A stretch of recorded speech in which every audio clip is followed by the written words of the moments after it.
capable of putting the team on their back. As we can see, the enemy team just picked up a quick Baron and are looking to fight, but as Nami disengages the friendly, Warwick picks off Xerath, but it comes with a heavy price as he gets focused down. Nami finds Thresh with a bubble, setting up the Kog'Maw to shred through his HP, and now we see the friendly Nasus coming into front line for them, so the enemy team starts to fall back.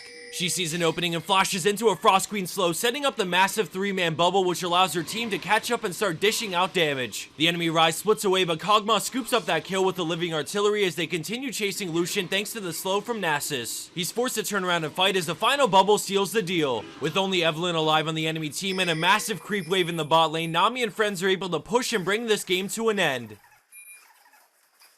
Our number 4 play from Valkyrie takes us to the top lane for a nasty play on Master Yi. With his team low, he tries to help, but the slow from Gnar allows Vi to flash ult, so he pops his own ult and gets on Vi. She takes one tower shot. When they switch to him, he alpha strikes and brings her down, using his W right after to reduce damage taken. Zed goes for the ult, but watch carefully as a perfectly timed alpha strike completely negates his ult as he gets the kill and flashes out. He uses what remains of his ult to speed away and create distance, juking away from the jungle to make sure he doesn't get hit. Now he's stuck, but he's bought enough time for his W to come off cooldown, so he heals up as much as he can. Right after it ends, he auto attacks using Alpha Strike to avoid an auto from Zed, which is what ultimately allows him to just barely take this third kill in this play.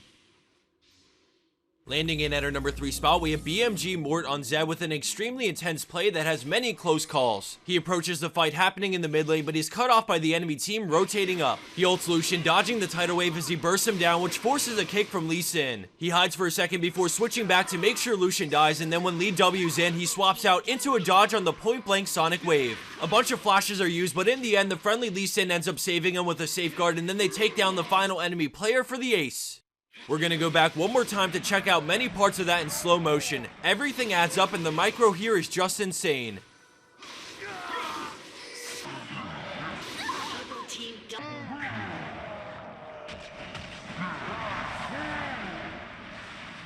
Just like in our last play, this next one from Nikaido, Chickenu on Lee Sin is a small scale fight, but the mechanics are real. We see him hiding in the bot lane brush when the enemy Morgana starts moving up toward the brush. He lands Sonic Wave, retreating for just a moment before activating it into a ward jump flash kick for the triple knockup. By denying Absolute Zero with a creep wave coming in, the enemy team are sitting ducks under the tower as he goes back in, picking off Morg before Zillion's bomb takes the double. He gets creep blocked on the way out and takes one shot too many, but he heads back to recall anyways as his team takes the tower. Incredible foresight and split-second thinking allows him to execute a risky dive I didn't think was possible versus a Morgana's binding and Absolute Zero.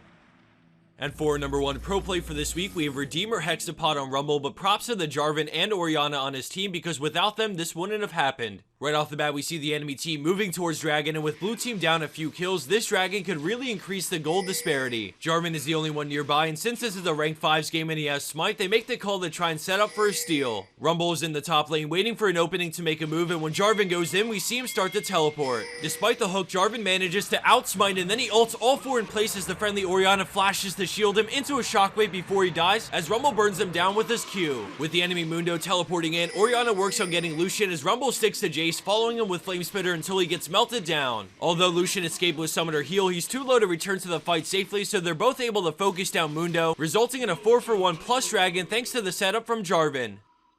And for the bonus clip of the week, we have Fred Frappuccino on Janna, who leads a chase through enemy territory and somehow comes out alive on the other side. The enemy Braum couldn't have picked a better name for what happens in this play. As the chase unfolds, I wanted to remind you that our second HyperX Cloud headset giveaway is now underway, and you can join it by visiting the Rafflecopter link, which is provided just down below in the description box. This is the second and last of our HyperX giveaways technically for November, so we hope you guys can take just a moment to go enter. Of course, it's free of charge, and not only do you have a chance to win a sweet new headset just in time for the holidays, but you also support Potato Monster and our partnership with HyperX. HyperX does a lot of great things for the teams you support and just for the community as a whole, so by entering this giveaway you show both us and them support, which is greatly appreciated. Alright everyone, it's now time to say goodbye, but it won't be for long. Granted, Low Replay and Baron Replays finishes fixing the last of their bugs, we should be back up and running at 100% as the rest of this week pans out. For those who frequently submit to us, from what I've heard up until now, all patch 420 replays aren't going to work until the fix comes out, so keep on trying with the updates they release. We're definitely going to need